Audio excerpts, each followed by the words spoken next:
নমস্কাৰ কৰ্মচাৰী আৰু পেঞ্চনাৰৰ লগত জড়িত অত্যন্ত এটা গুৰুত্বপূৰ্ণ খবৰলৈ আপোনালোকক স্বাগতম জনাইছোঁ। কৰ্মচাৰী আৰু পেঞ্চনাৰৰ কাৰণে জুলাই মাহৰ শেষৰ দিনটোত আহিলে এটা সুখবৰ। আপোনালোকে স্ক্ৰীনত নিশ্চয় দেখিছে যে 31/7/2025 তাৰিখত অল ইণ্ডিয়া কনজিউমাৰ প্ৰাইচ ইণ্ডেক্সৰ সূচকাংক প্ৰকাশ পালে আৰু তাৰ যিখন প্ৰেছ ৰিলিজ আপোনালোকে নিশ্চয় দেখিছে। এই প্ৰেছ ৰিলিজ অনুযায়ী এইবাৰ অত্যন্ত এটা সুখবৰ আহিলে। 2 নম্বৰ পইণ্টটো আপোনালোকে চাব, the all India CPIW for June 2025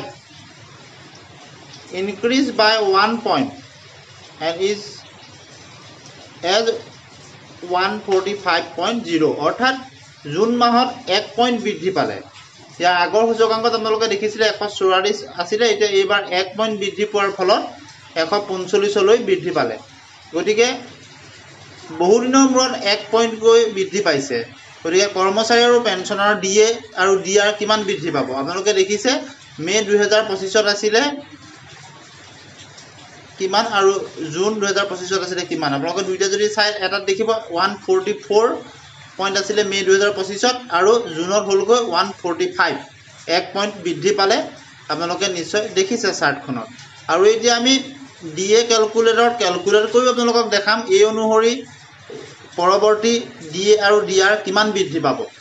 গতিকে সকলোখিনি আপোনালোকে নিশ্চয় দেখিব।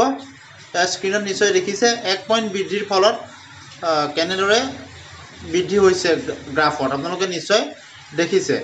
গতিকে কেলকুলেটৰটো আমি আপোনালোকক কেলকুলেট কৰি দেখাম আৰু পূৰ্বৰ প্ৰতি মাহৰ ৰিপৰ্ট আপোনালোকক দেখাম। আপোনালোকে দেখিছে এয়া জানুৱাৰী 2025ত 143.2 পইণ্ট আছিলে, ফেব্ৰুৱাৰীত আছিলে 142.8, মাৰ্চ 2025 আছিলে 143, এপ্ৰিল 2025 আছিলে 143.5 আৰু মে' 2025 আছিলে 144 আৰু জুন মাহত আপোনালোকে দেখিলে 1 পইণ্ট বৃদ্ধি হ'ল। 1 পইণ্ট বৃদ্ধি হোৱাৰ লগে লগে 145 হ'লগৈ আৰু DA কেলকুলেটৰত আপোনালোকে দেখিছে 58.18 হ'ল আৰু ইয়াক ৰাউণ্ড অফত কেলকুলেট কৰা হয়। সেই হিচাপত বৰ্তমান যি 55% DA আৰু DR আছে, গতিকে পৰৱৰ্তী যি বৃদ্ধি হ'ব তাত 58%লৈ বৃদ্ধি পাব, অৰ্থাৎ 3% DA আৰু DR বৃদ্ধিত নিশ্চিত হ'ল। গতিকে কৰ্মচাৰী আৰু পেঞ্চনাৰলৈ অত্যন্ত এটা সুখবৰ আহিল।